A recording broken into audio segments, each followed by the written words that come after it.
ఎప్పుడొచ్చావు? Hi రిక్తా, నేను ఈరోజు morning వచ్చా. ఓ, ఎలా ఉన్నావు? గుడ్ గుడ్, నువ్వెలా ఉన్నావు? Yeah good. అవును, మన చర్చిలో అప్పుడే సెమీ క్రిస్మస్ స్టార్ట్ అయిపోయాయంట. నాకు నిన్నే మమ్మీ చెప్పింది. నిన్న మీ ఇంట్లోనే అంట కదా? అవును, మా ఇంట్లోనే. నువ్వు వచ్చింటే బాగుండేది. అవును, నేనే మిస్ అయిపోయాను. అయినా ఈరోజు కుదిరింది రావడానికి. ఇంతకీ మెసేజ్ ఏం చెప్పారు? ఈ ఇయర్లో ఫస్ట్ సెమీ క్రిస్మస్ మీదే కదా?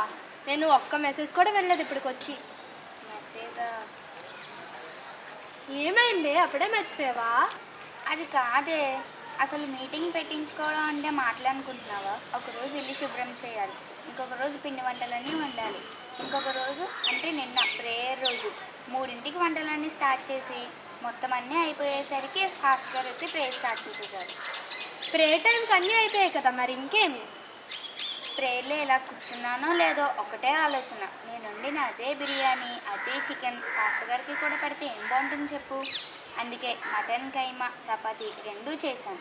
అన్ని నాన్ వెజ్ ఐటమ్స్ ఉన్నాయి కానీ ఒకటి కూడా వెజ్ ఐటమ్ లేదు. అందుకే వెంటనే తోటకూర ఫ్రై కూడా చేసేసి వచ్చేలోపు ఇలా వచ్చి కూర్చున్నానో లేదో పాస్టర్ గారు లాస్ట్ ప్రేయర్ ముగించారు.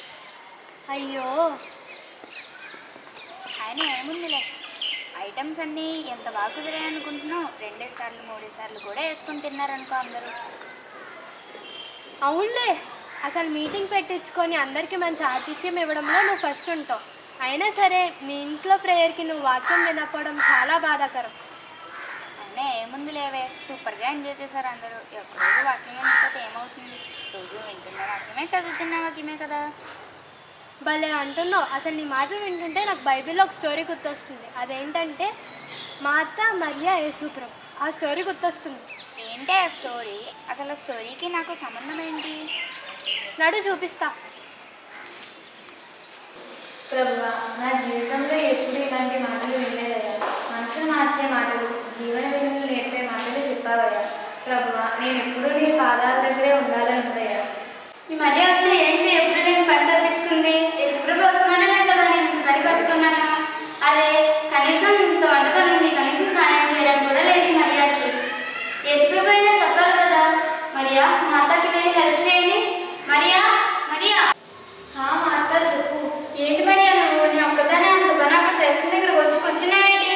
ప్రభువా, చూసావా మరియా ఏం చేసిందో? నేను ఒక్కదానే అంత పని చేస్తుంది, ఇక్కడికి వచ్చి కూర్చుంది. నువ్వైనా చెప్పు ప్రభు, నాకు సాయం చేయమని.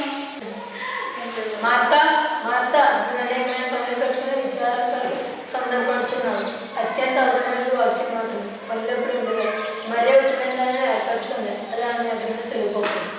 క్షమించు ప్రభువా, నీకు వండి పెట్టాలని తొందరలో హడావడిలో దేనికి ప్రాముఖ్యత ఇవ్వాలో, దేనికి ఇవ్వకూడదో తెలుసుకోలేకపోయాను.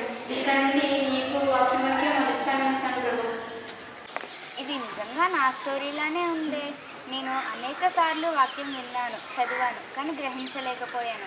ఇక నుంచి నేను కూడా మరియలాగా ఉత్తమైన వాక్యాన్నే ఎంచుకుంటాను. కరెక్ట్గా చెప్పు. మనము ఒకసారి లేదా అనేక సార్లు మన పనులకే ఎక్కువ ప్రాధాన్యత ఇస్తాం. దేవుని వాక్యాన్ని, ప్రార్థనని ఎప్పుడూ లక్ష్య పెట్టము. కనీసం మన పనులకు ఇచ్చినంత ప్రాధాన్యత కూడా దేవుని వాక్యానికి మనం ఇవ్వము. ఇక నుండి మనము కూడా మరియలాగా ఉత్తమైన దానినే ఎంచుకుందాం.